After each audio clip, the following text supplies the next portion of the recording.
From studio number 4, Jet City, USA, this is a Space Dog on Space Dog Radio.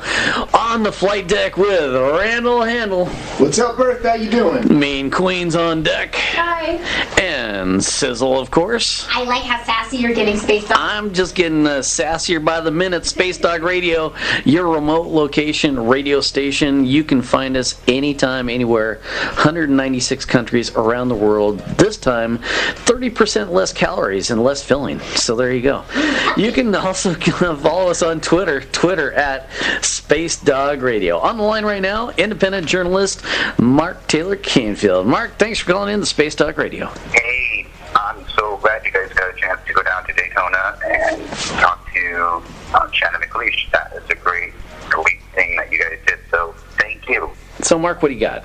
Well, there's a lot going on as usual, and I guess I'll start by saying that I've been reporting on a lot of these stories for Free Speech Radio News on the Pacifica Network. But here in Seattle, as we talked a little bit about last week, there is a gun buyback program. And on the first day, check this out, 716 weapons were recovered. That was a rate of 1 gun per minute. This started on Sunday, actually. And out of the 716 weapons, people were given $100 gift cards from local businesses, including Amazon, actually, for any handgun or rifle turned into police, and $200 for assault weapons. So over $100,000 was raised to fund the gun exchange by local businesses, the Seattle Police Foundation, and $80,000 of that has already been given out. So they're going to have to come up with some more money. Hundreds of people have already participated in the program, and at this point, the most surprising result of the buyback was the recovery of a a shoulder-mounted rocket launcher. It was a there we go. missile. It was actually a rocket launcher, and there are photos of this actually at the Seattle PI, and I'm some posts that I sent out. Damn it, I knew. I was wondering where that went. Jesus. Okay. Go ahead. I was wondering where that went, but go ahead. Sorry. Well, that particular weapon was turned over to Seattle Police in downtown Seattle, and the police officials say that it's going to be returned to the U.S. Army at Fort Lewis, so it will be safely returned. Actually confiscated at that point because someone in line actually bought it from someone else before they were able to turn it in. But that's a crazy story, of course. But Seattle Mayor Mike McGinn and King County Executive Val Constantine claim it's been a great success. And by the way, this was announced on the 2-year anniversary of the shooting incident in Tucson, Arizona, which resulted in the deaths of 6 people and left Congresswoman Gabrielle Giffords critically injured, who, by the way, was speaking today in Congress. So that's one big story that's happening in Seattle, and it's the first gun buyback program since 1992. And as a counter to this proposal, actually, the Seattle Post Intelligence reports that gun-related crimes actually increased over the previous year during the 6 months following that pass buyback program in 1992. So some gun advocates, hold that as a reason not to be doing this. But if you judge by the reaction of the public in King County and Seattle, and over 700 weapons recovered, I'd say that it was quite shocking, actually, that there were that many weapons floating around. So that's one big story. Another thing that's happening in our state is that there is now an ACLU alert out about a vote in the state legislature to abolish the death penalty. Mm-hmm. So our state lawmakers are considering legislation to end that in Washington state. And according to the ACLU, it's time for Washington to end it because it's costly and unfair, and neither deters crime nor provides justice to the victims' families. So they're saying, let's do it, and let's join, I think 5 other states that have now overturned the death penalty. So that's another big story. And then one more, which has actually got national connotations, is the fact that the Republican Party on the national level has actually been pushing this idea of changing the way that states count their electoral votes. And in Washington state, they've already introduced legislation to do that. And what they want to do They've actually changed it so that the vote is by congressional district, not by state. And if I understand it, and according to the Washington State Democratic Party, if that had been the procedure in the last election, then Romney actually would have won Washington State 234 to 201 votes. So it's a huge effort on the part of the GOP to push this idea, and I would say, they see it as a way of changing the rules so that they can get their candidates elected. So that's something to watch out for. And of course, the Washington State Democratic Party and the Democrats in other states where this is happening are crying foul and all of it on. But at the same time, I have to admit they're also using it as another fundraising effort. But those are, three major stories that are happening in my neighborhood. Of course, there are other things that are going on, and one thing that we can talk about at a future program is that I actually may become a plaintiff in a class action lawsuit against Facebook, and that's because there's been a lawsuit filed which is claiming that Facebook used people's posts in their advertising without permission of the authors. So I've been tagged as one of those people that apparently this happened to without my knowledge. So that's another thing that's happening, and so people who might think that happened to them can file before May in order to become a part of that lawsuit.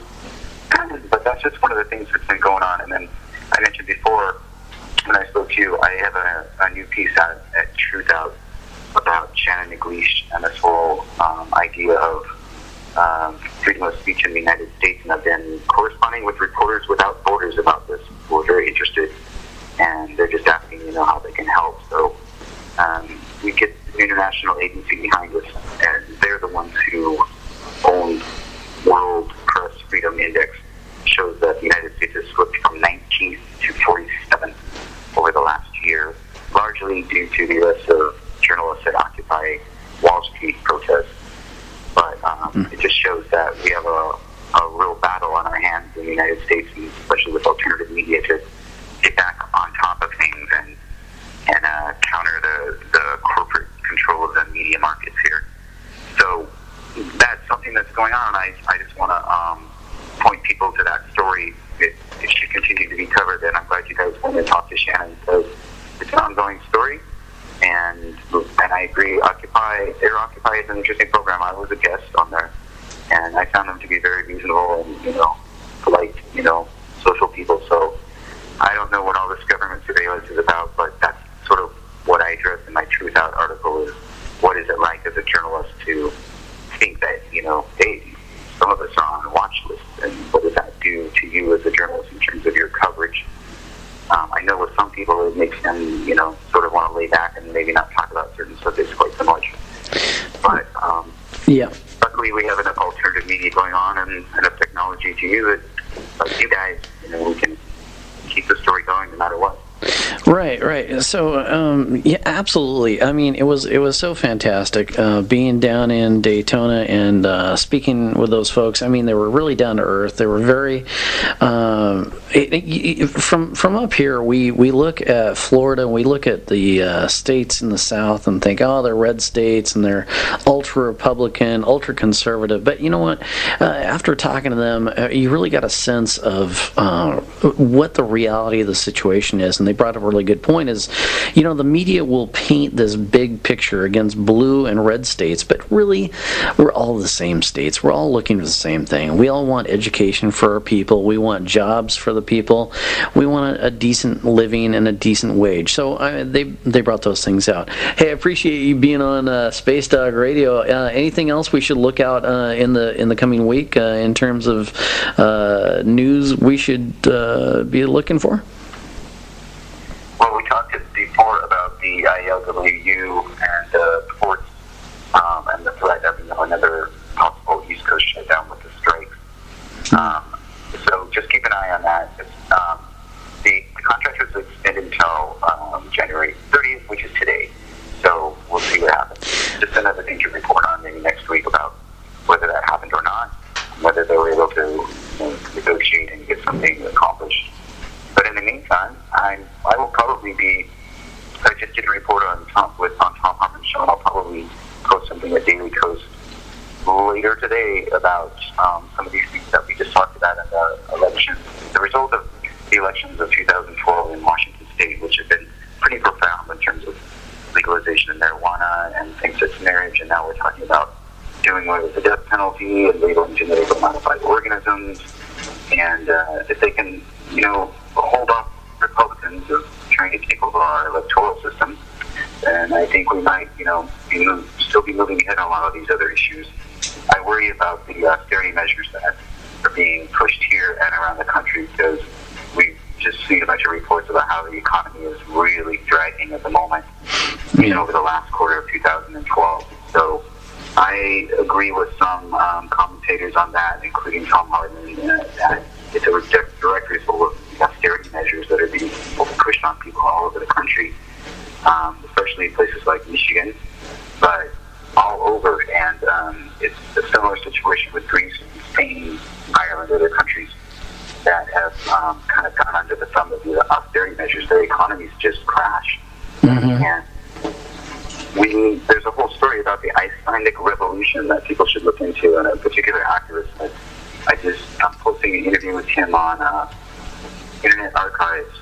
It's a great resource, by the way, public domain site where people can get hundreds and thousands of movies, videos, audio, name it, documents. It's a publicly funded community website. You can upload anything you want there. It's called internetarchive.org.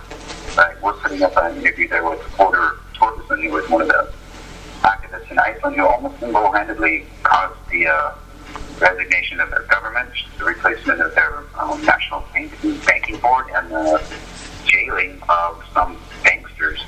And by the way, they just voted on a brand new constitution because of this major peaceful revolution that happened there. So as a model for progressing and moving ahead on some of these issues, I think Iceland has shown that that democracy actually works there. It's a small country, so it's easier. But the interview with him is a good model for what a lot of folks around the world are trying to do to counter these austerity measures and try a different way. Iceland's economy is doing fine, and they did not go the route of economic austerity. So there's the lesson there. Absolutely. Mark Taylor-Canfield, if there's someplace listeners can go to find you on the web, where would that be? You can check out my stuff at Huffington Post and Daily Coast. I already mentioned Truthout. And I do have a YouTube channel, MTC Media, but if you just go by my name, by the way, Taylor-Canfield was hyphenated, although a lot of search engines don't seem to mind. But if you go to YouTube and look for my channel, then there are over 100 videos there. Actually some animated political satire that I did, was just kind of funny when I just got too tired of the serious election coverage and all the prison circuses. But there's also a lot of interviews with folks there, and reports for Free Speech Radio News that I've done, stuff that I did with the BBC at Occupy Cafe and Occupy Media, and you might even find a repost of a Space Dog Radio episode up there. So that'd be horrible. We can't have that. I found some good pictures of Leica to put in with it, so I think it'd be great. I saw the video. We all love Leica. All right, Mark Taylor-Canfield, independent journalist out of Seattle, Washington, taking time to talk to Space Dog Radio. Thank you so much, Mark. Appreciate it. We'll look forward to talking to you in a couple of weeks, because we're going to be down in Oregon next week doing some filming. So our next discussion will be in a couple of weeks. But I really appreciate the insights, Mark. Taylor-Canfield, independent journalist, news you have not heard this week, but you should. The important news. Thanks again, Mark. We'll catch you next orbit. Hey, keep rocking the house. Mark Taylor-Canfield, independent journalist and regular contributor to Space Dog Radio. You can see a new op-ed in truthout.org by Mark. You can also hear him on Free Speech Radio. He also contributes to the Daily Cause, the Huffington Post, and you can find him on Facebook. I'll put a link to his site on spacedogradio.com. From studio number 4, Jet City, USA, this has been the Space Dog Radio Show. I'm Space Dog along with the crew saying thank you for listening. Be safe, be happy, and we'll catch you next orbit.